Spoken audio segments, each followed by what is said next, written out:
In May of 2021, I made a video called The Great Total War Shilling Operation, and in that video, I laid out the relationship that YouTubers and streamers have with game developers, specifically Total War Youtubers and CA, and explained how it has problems, and also went into detail about how pre-ordering on the whole is unethical to encourage and harmful to engage in.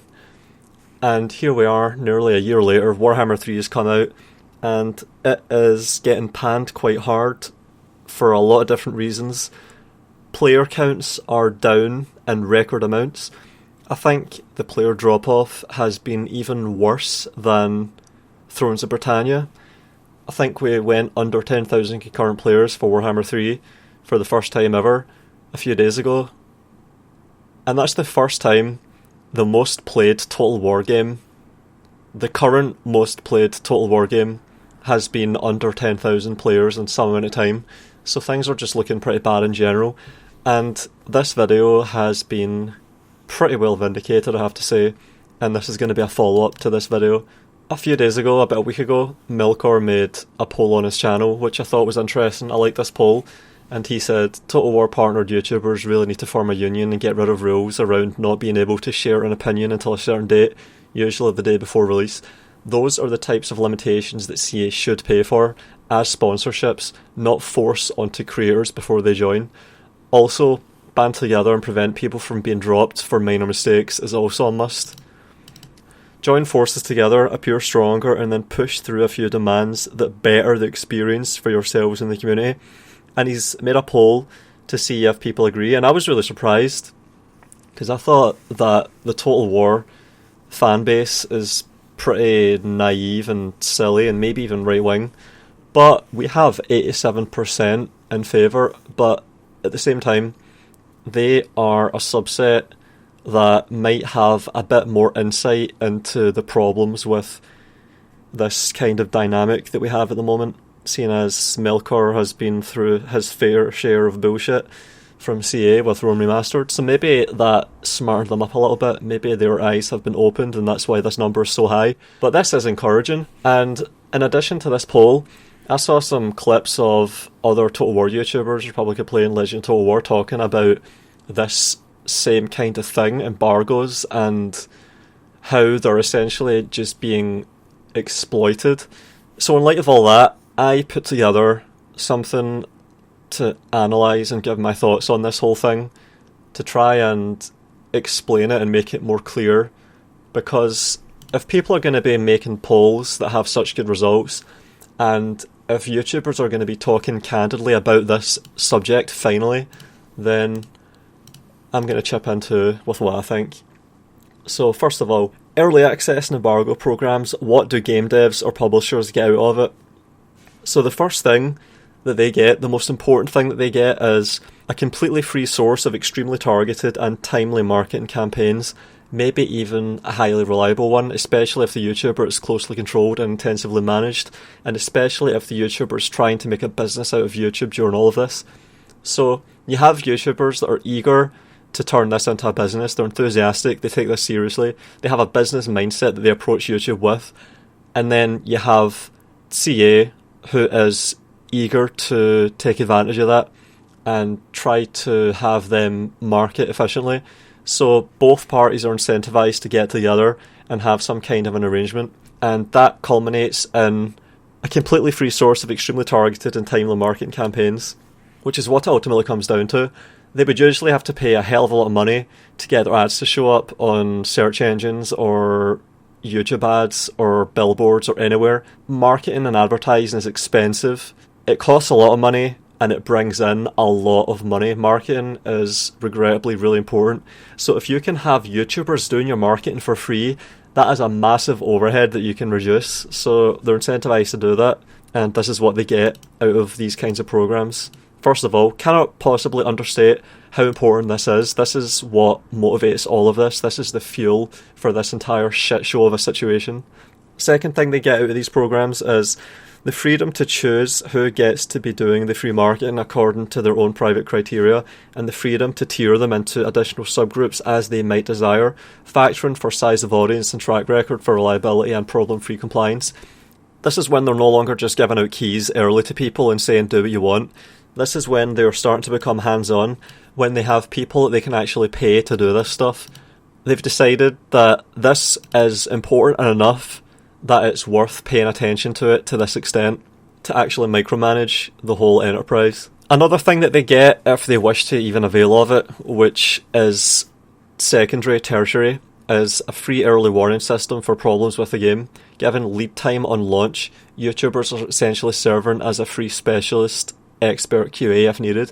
Maybe not so much now, but when Total War was about the gameplay, you had a lot of really passionate, invested YouTubers that were really good at the game, that really cared about the game being good. They still exist, I'm sure, and I think a lot of them are probably just dormant. They've been sedated by how shit Total War's become, so I think they could be roused from that and be capable of this kind of thing again if it actually went back to the games being the focus, the centre piece of this whole show, as opposed to just the marketing and the hype, which takes the forefront now. But this should be valuable to them. If they wanted, they could have YouTubers essentially volunteering to be QA. I know I've had a mindset like that in the past with Rome 2, when Rome 2 was coming up. I would have been happy just to get my hands on Rome 2 in July or August or early September, just to be able to get more familiar with it earlier, because that was how enthusiastic I was about Total War and about making it a part of what I do on YouTube. So you have a lot of YouTubers that are really eager, and it's often just from naivety, that are willing to perform this kind of skilled labour for free, essentially. There are not many people that are in a position to be able to give this kind of feedback, and YouTubers usually are, especially if they're like me. So they're being essentially exploited, their immaterial labour is being harvested, if they decide to do that. But that's the funny thing. Something that should sensibly be valued by CA just isn't important, because it's very clear to me that the YouTubers that they have are not here to serve this purpose. They're only here because of this. The size of their audience and access to it is the only real utility that YouTubers serve to CA, because they don't really care about the games themselves enough to care about what YouTubers care about when it comes to the games. I've heard this a lot. YouTubers are just ignored. I've heard this from multiple YouTubers, that they just feel ignored when they've been in contact with CA. Their thoughts are not valued, their insights are not acted on, even if they demonstrably would have improved the game. For example, I was ignored when I was complaining about fake difficulty. When Troy was in early access, I complained directly to CA about the shitty difficulty modifiers and how they were affecting the game, either before the game launched or right after launch, and I was ignored, and I had to actually fucking regiment that. I had to turn those grievances into YouTube videos that had 100,000 views before CA acted along the lines of implementing what I wanted and was complaining about. They eventually admitted that fake difficulty and Warhammer 2 was bad for the game and toned it down for Warhammer 3, so they admitted I was right. But while I was complaining about it in early access about Troy, I was just not being acknowledged at all. They don't care. They don't have people in place to acknowledge that and liaise with the developers to see if they care and have it be addressed. They just don't care. But yeah, so that's my rant at fucking Warhammer 3, which is the issue with games like that is that they have so much potential, but they fucking don't listen to any feedback. I was watching a Legend of Total War stream, and he was telling us that he's removed himself from the creators' Discord because they just don't listen. Throughout the entirety of the early access phase, they were asking for all the content creators to give them feedback, and they did, and they listened to no one. So it's like, are you going to implement that in the next patch? Are you going to tell us what you're going to do with that feedback, rather than just ignore? And then, there's like very small balance changes that could have happened. Oh my god, the game is just like, it's such a frustrating game. Not because it's a bad game, but because it's so on the cusp of being a good game. It's very frustrating. Yeah, so there we go. There's your rant for Warhammer 3. They could use this if they wanted to. If they were smart and if they wanted to use everything at their disposal, they would take advantage of this, and I'm sure other game developers do. But from what I've heard from multiple people, CA are not interested in making use of this. I don't know if that's good or bad. What do YouTubers get out of it? A free copy of the game. Lol. Yeah, so you save $40, $60, you save $10 for each DLC. It adds up over time, and that's an incentive enough to be in these kinds of programs. It doesn't cost CA anything to do this, but YouTubers are people with their own finances and their own expenses, so yeah, this can add up. Believe it or not, being a fucking player of Total War games on launch, buying everything, it gets expensive quickly. They've really increased the volume. If you were to actually buy everything that CA outputs, it would be hundreds of dollars a year easily at this point. And that's enough to keep people in these programs, to keep them in range. This keeps YouTubers near. There's always this little carrot on a stick that they can dangle for them to keep them near enough. This was the only thing I ever got from CA, by the way. Emails with keys for games and DLCs, which I cared about less and less as time went on. Access to a time window where you're in an exclusive group that monopolises views and ad revenue while interest is peaking. An unfair advantage over all peers on YouTube in the run-up to launch. So if you have the attitude that you want to make YouTube into a business, then an advantage like this, a competitive advantage like this, is a big deal. You essentially have access to a separate audience that you wouldn't usually. There's the pre-launch audience, which is different from the post-release audience, and only a few people have access to the former. So you're essentially allowed to take a share of another market for a time, for a period.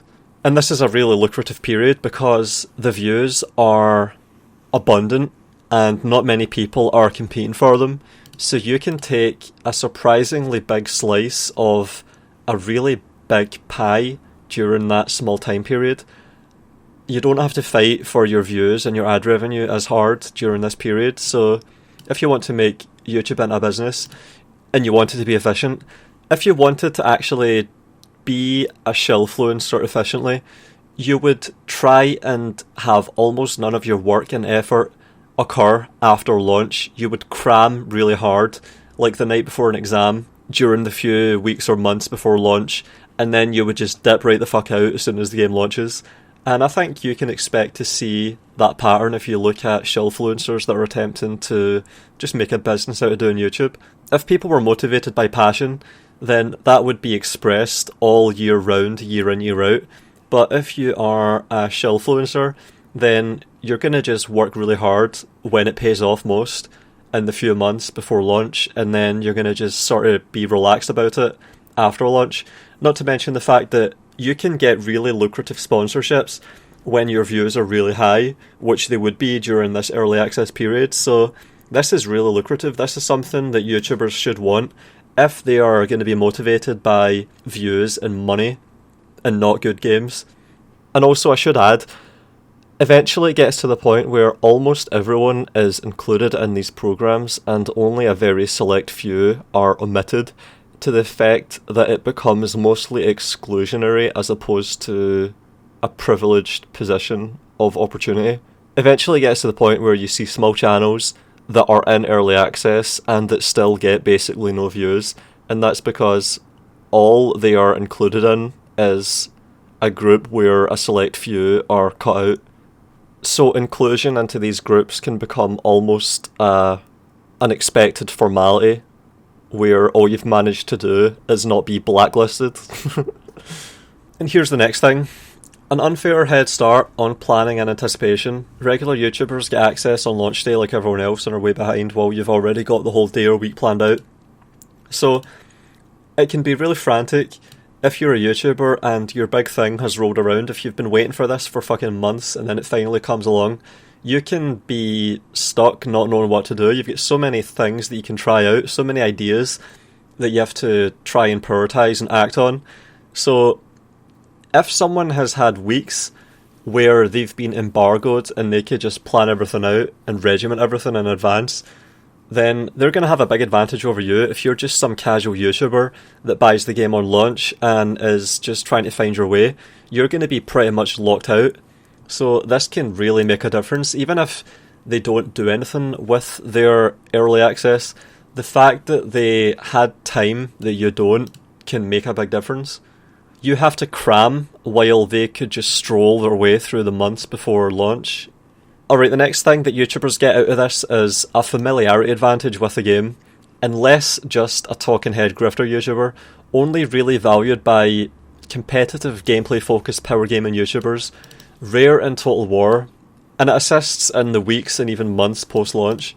Alright, so if you're a competitive YouTuber and your emphasis is on being good at the game, you're hardcore about the game, and you haven't even had access to the game when other YouTubers have for weeks or months, then you're going to be pretty much irrelevant, and you're going to stay irrelevant for a long time. No one is going to have any incentive to look at what you're doing with the game if other people have been playing it for fucking weeks and months and already know the game inside out. You're going to just be way behind for so long. So this is another way that people that actually play the games for the gameplay are going to just be locked out if they just focus solely on the gameplay. This encourages people that care about the gameplay in the games to just dip out and find something better to do with their time than try and make their way in a space that is completely lopsided. Alright, and here are the consequences of these kinds of systems. Early access and embargo has a lot of consequences that I've observed, and I've compiled a list. And here's where we start to get into the actual problems with all of this. First of all, YouTubers almost invariably feel indebted for a multitude of reasons, from the fact that they get a free game to the social aspect of interaction with the developers, which they can value a lot as well. If people want to be validated for stuff to do with games, and they're getting shunned by the developers of the game, then this can really weigh down on them and get them down. I've heard about this as well from YouTubers. All they really want is to have input into these games finally. Sometimes they've been playing them for like 20 years like I have, and they were hoping to eventually have a say in them, and not being acknowledged by the developers can really piss them off and demotivate them. It can cause a lot of resentment. So just having developers acknowledge people means a lot to them. On top of the fact that the developers are giving them a free game, which is what they see it as. They don't realise it's transactional though. So there's this conflict of interest that develops. This causes conflicts of interest which can be difficult to compensate for and ultimately extremely compromising for the YouTuber, especially when this aspect remains unacknowledged or otherwise simply understated to the captive audience. So the YouTuber themselves can be unaware of the bias that this produces, or if they're aware of it, they can fail to communicate its existence to the people that watch them, and that can cause problems. There's information that's not being submitted alongside their coverage when it should be, and that can deceive people. I covered this in my great Total War shilling operation video. If you're buddies with the developers and you like them and you feel indebted to them, then that's going to contaminate anything you do with their games. Your coverage is going to be affected by that. You have to acknowledge that. You have to proffer this information so people can make informed decisions, so people can accurately perceive what is going on. Even if you think that you're unbiased and impartial and fair, you still have to say when this kind of stuff is going on. You still have to disclose when these things are going on. Full disclosure. Next thing that happens is YouTubers are motivated to rush in order to make the most of the opportunity. The tragedy of the commons and the beginning of the playing off of YouTubers against one another, divide and conquer, manifested. A good example of this was with Rome Remastered, when some YouTubers were uploading a video a day for a whole month. So there's a time pressure, and this is something that journalists have to deal with as well. They will sometimes just spend 2 days playing a game that's meant to be played for like 100 hours to understand it properly, and then make a shitty review and give it a 9 out of 10. And that's just because they've got quotas to meet. There's a time constraint that exists. And I think that this is something that game developers can utilise to their advantage. If they don't give people enough time to even arrive at proper conclusions, then YouTubers can feel pressured to offer conclusions that they haven't actually arrived at justifiably, and that can be something that they regret. So this is another aspect that is a problem. The rushing that occurs when people are competing. First of all, they're competing with each other, and secondly, they are just trying to do their job in time. So it can cause problems. It makes this really messy, this whole arrangement. Next thing is a big one. YouTubers can be financially motivated to profiteer ruthlessly. At worst, this involves the liberal shilling of pre-order links for games that they otherwise are not even allowed to either openly endorse or condemn due to embargo. So you're not even allowed a lot of the time to give anything that could constitute a review. You can't say, I approve of this game, thumbs up, or I disapprove of this game, thumbs down. What you are allowed to do though is offer pre-order links, which are tantamount to giving the game a thumbs up. If you're encouraging people to buy the fucking game, then how the fuck can that possibly be construed as anything other than positive reception and giving the game a thumbs up? This is one of the worst aspects of this whole thing. Condoning or even encouraging customers acting against their interests and making poor decisions with unjustifiable risks involved, a loss of money for a bad product, or to fall victim to the bait and switch. And it is a bait and switch, have no doubts. I made a poll, and I'll link that in the description when I find it, and it asked people, when you pre-order a game on the word of a YouTuber, what is the outcome? Are you pleased with the game, disappointed with it, or it was exactly as you expected? And the most frequent outcome is that people feel essentially as if the YouTuber overstated how good the game was. So people are usually disappointed when they do what a fucking shillfluencer says to do. People are misled, and that's what the results of my poll suggest. This is a multiplicative synergising of two separate evils: the inherent imprudence of pre-ordering as a customer behaviour, and then the unscrupulousness of openly encouraging it as a middleman and a shill, exacerbating the original problem. So pre-ordering in itself is bad and is to be avoided and not encouraged and not participated in. And then secondly, YouTubers are encouraging people to do it. It's fucking terrible, and I don't know how we arrived at this position in 2022. I don't know how people can sleep at night when they knowingly peddle garbage to people that are gullible, take advantage of people. It's fucking snake oil salesman, if I've ever seen it. What the fuck is wrong with you? Do you not have a conscience? Like, this is the thing. This is the great shilling operation that I was talking about. What the fuck is wrong with people? Disgusting. Next thing is, if feedback channels are made available to early accessors, then they get to feel like they have input on the game, even when they might not at all. The feedback isn't being paid for, so it isn't necessarily sought after or valued, and could simply serve as a venting channel to allow the letting off of steam and give YouTubers a way to rationalise and offset against their compliance for a questionable arrangement. So, having avenues to give feedback, even if it just ends up being unread and unconsidered, could just be a way to facilitate the whole arrangement with YouTubers by letting them think that they are playing some beneficial, helpful part in all of this, as opposed to just being a fucking leech, siphoning money out of all of these systems. Or more likely, this kind of feedback could just be used to gauge temperament and volatility of YouTubers, and the likelihood of continued compliance, and the actual player experience aspect of the feedback only serves as a ruse. And this is another thing that I've thought about. When game developers give YouTubers that have early access avenues for communication, I'm quite sure a lot of it is just there so that there's a continued back and forth, so that they can just keep judging people's temperaments, so they can know if they're solid, so they can know if this kind of a scheme can continue. Because after all, it all exists because of this. This is the whole reason behind all of it. So all of this stuff about feedback, which, as I've said, I know is not even considered or appreciated ever. It's never acted on, and you'll hear YouTubers confirm this. They'll say this a lot. All of the YouTubers that have had early access seem to just be mirroring the same notions of, my feedback was ignored, I complained about XYZ and it wasn't utilised. And people will say, well, of course, they only had a month to offer that feedback. Of course it isn't going to make it into the actual release. Well, there's my point. they don't intend to have the feedback arrive in time to make a goddamn difference to the fucking launch. So if you're to respond like that, then you're just ceding the ground entirely. There we have it. Sorted. And I would add that I have been consulted for feedback before on games that aren't released yet, and when that happened, it was more than a year before launch, whereas YouTubers usually have a few weeks or a month, so that settles that. It's not for feedback. It's not for feedback at all. Alright, the end result. So this is what we have seen. This is what we have arrived at. YouTubers that are more compliant and cooperative will have more competitive advantage events and will progressively begin to unfairly dominate market share on YouTube. This could conceivably snowball over years or decades, ultimately drowning out smaller independent channels without this proclivity for unprincipled submission.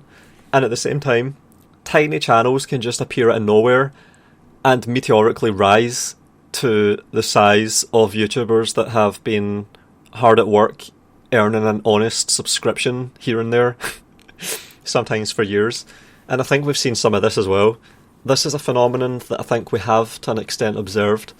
The balance of power is against individual YouTubers who are numerous and disunited, as Melkor observed.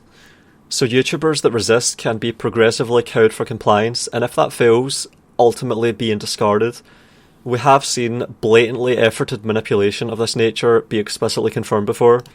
So here is a post that I made 8 months ago about PrinceOfMacedon on my subreddit, and it reads, this is PrinceOfMacedon that said this 8 months ago. Whenever the newest CA guy emailed me, he kept on mentioning that he wouldn't tolerate me telling people I was wronged in the past by the Creative Assembly. It was incredibly unprofessional to keep doing that. I always dreaded reading his emails because it was a broken record. So, as I said here, they are cowing YouTubers for compliance and submission. If what PrinceOfMacedon is saying here is true, then there's someone at CA that is extremely persistent about getting compliance from YouTubers. Does that come from him on his own, or is that something that comes from the top and goes down to the team of people that handle this kind of thing? And remember, they've hired these people to do things like this. I don't know if this guy was going rogue and being so aggressive, apparently, assuming this is true, or if he was instructed to behave like this, and if this is going to be the industry standard from now on. But you shouldn't ever be harassing YouTubers to get compliance like this. This is absolutely fucking despicable. This just shows how Machiavellian and manipulative this whole thing is. And I expect that there's going to be more examples of this as time goes on, if things don't get better. I've always had the same impression from what I've seen of how they interact with me and other YouTubers.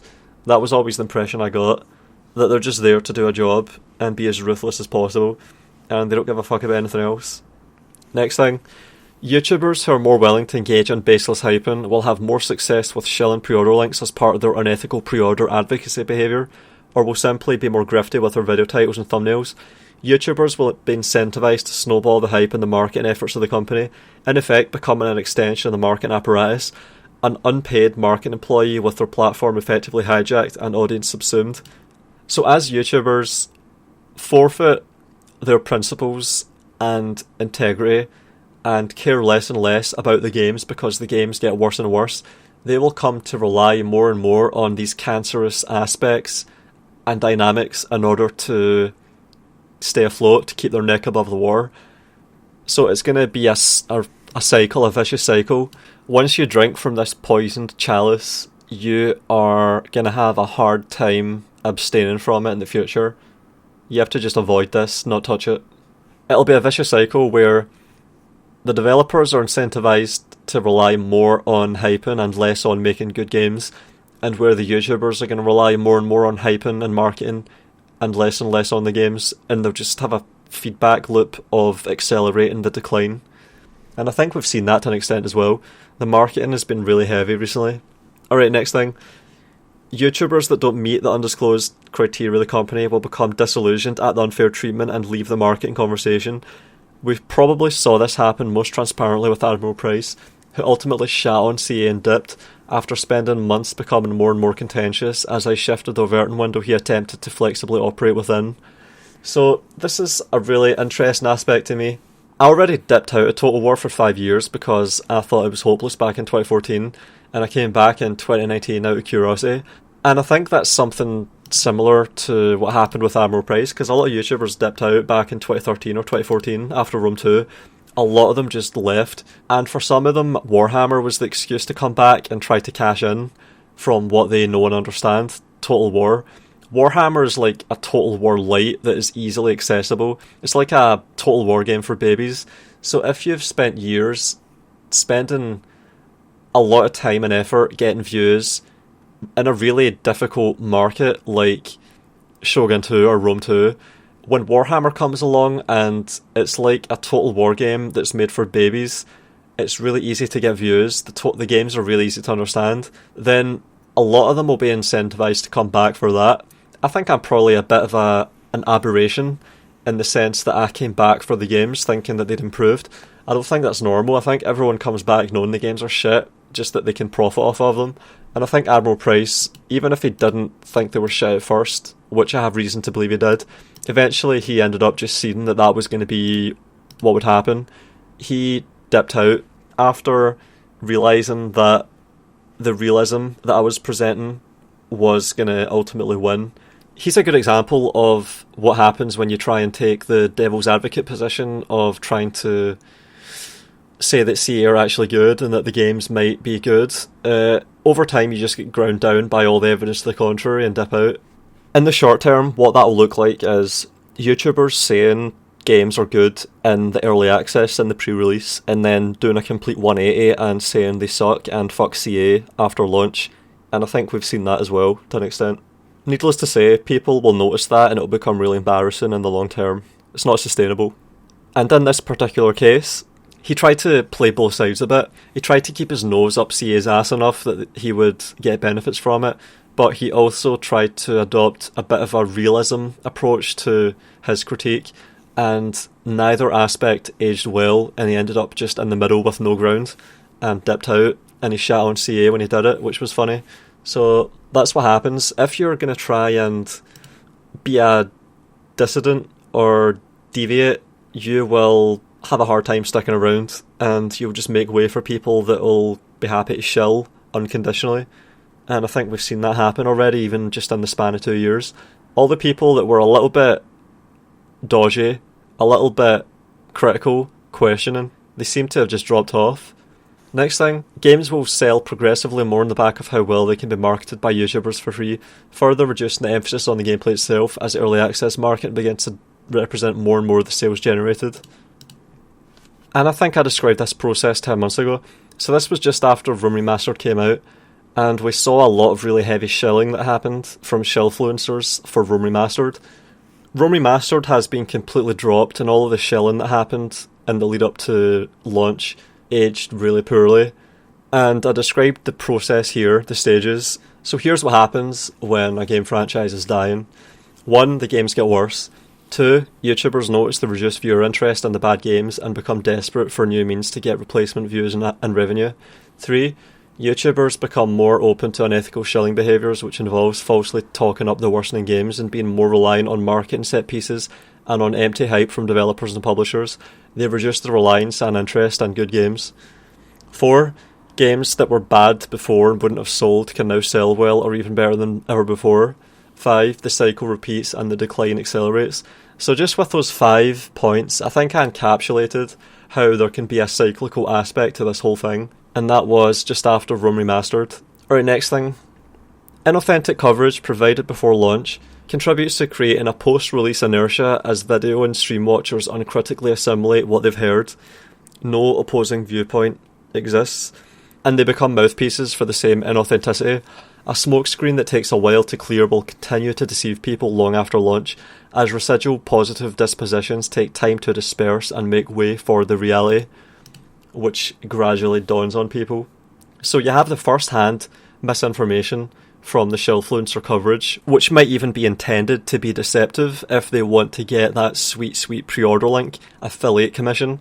And then on top of the primary misinformation. You have the deceived people themselves who become mouthpieces and who adopt the same position and arguments and talking points and attitudes and try and propound it themselves. And then you have a second or third hand effect. It's like it ripples out, of course, because after all, this is a community thing and people spend time reading and listening to each other and arguing on forums and everything. So even just the zeitgeist takes time to shift away from when it gets poisoned. Alright, and ultimately, why is unionisation necessary for all this? Without cooperation of YouTubers to prevent the Great Shilling operation from achieving its goals of having a completely supine fleet of shills with massive audiences willing to market the game for free, YouTubers will be constantly pressured to toe a line of compliance that will be largely unresisted, lest they lose their favoured status and face future competitive disadvantage. Individual action to improve the collective situation has a high likelihood of complete failure coming at substantial individual cost. So if you're someone that's trying to make a business out of your YouTube channel and you have benefited in the past from these kinds of early access program things, then if you're to just be cut out of this stuff, I haven't benefited at all from ever being in early access with CA, by the way. All I got was keys to shit games and my time wasted when I was arguing with fucking brown nosers in their Discord server.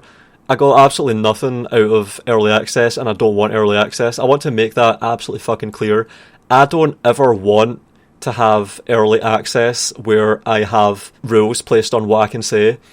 In early access with CA, there were embargoes, and I couldn't review the game before that embargo, and I very clearly was expected to be positive about the game, because the first chance they got to remove me from early access, they did it.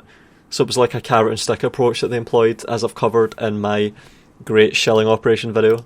And this is what will happen. YouTubers that deviate from toeing the line will do it one at a time and be slapped down and then slowly crawl back. It will happen over and over again. What they want is a situation where they never have organised action,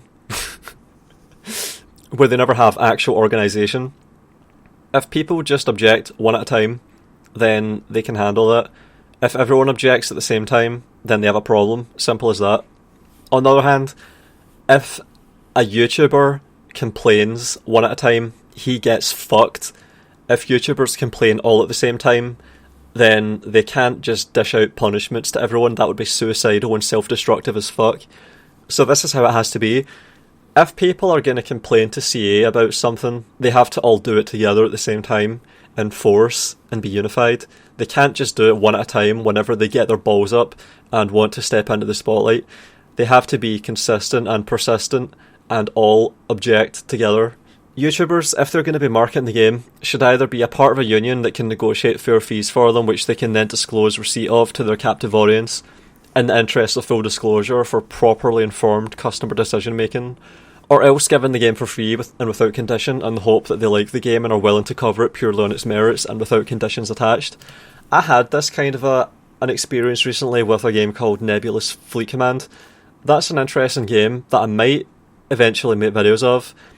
Someone put me in touch with the developer. I reached out, said, can I get a press key so I can try the game out? He gave me a key and was like, alright, upload videos of the game if you like, and that's the arrangement. I get a free game. He potentially gets coverage for his game if I like it enough to make videos, and that's a healthy arrangement. Potentially problematic if you really dig into it, but on the whole, way better than this. I would have almost no problem with an arrangement like that if it was just YouTubers getting free games and doing their best to cover good games, to find good games, and developers doing their best to find YouTubers that are good at covering their games. There exists incentive for good relationships there that can be beneficial to people, unlike early access, embargo, controlled, manipulated situations like these. This is necessary not only because of the increasingly manipulative behaviour of companies, which will inevitably be motivated to get as much money from as little work as possible, but because YouTubers themselves are often very susceptible to financial motivations. What could have been an opportunity to protect customers from bad products while driving them towards only the good ones, to reward good games with coverage while punishing bad games with being forgotten and ignored, has been twisted into a worst case scenario. We're now at a stage where unethical grifters could actually be motivated to start YouTube channels simply to bandwagon onto the great shilling operation and make a cheap buck from exploiting hype and fear of missing out and accelerating the worsening of games and the lack of gameplay focus. Channels are being accepted into these programs and railroaded into serving this purpose when they have only a few hundred subscribers. The amount of time between starting a YouTube channel and getting to the size required to be granted early access and engage in hyping bad games has never been shorter, and getting to that position has never been easier, and the games have never been worse.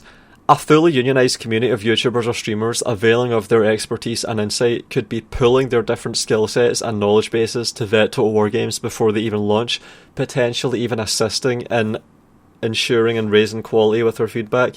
They could be doing it for invested captive audiences that the YouTuber has spent years collaborating with to understand what makes a good game.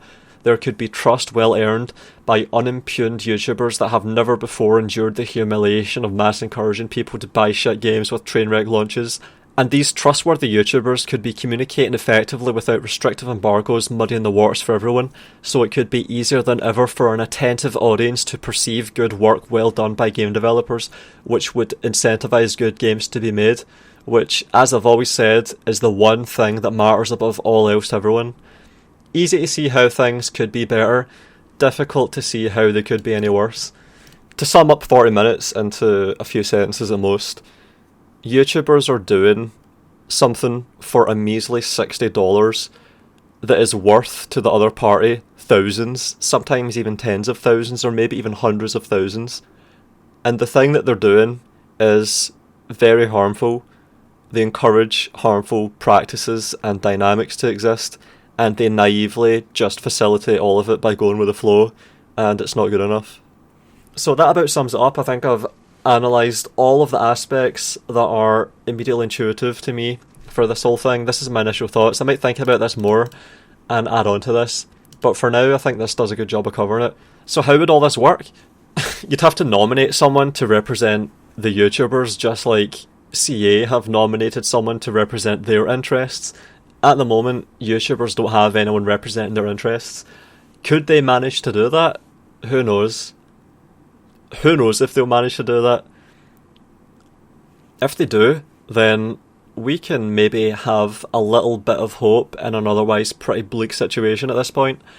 And if we can't, then it would only be regrettable that a group of people dedicated to playing games about tactics and strategy apparently just don't have any real mind for tactics or strategy, which would be the biggest joke of all, I would say. Thanks everyone for watching and considering. I'm curious to hear what you have to say, and that'll do, I think, for today.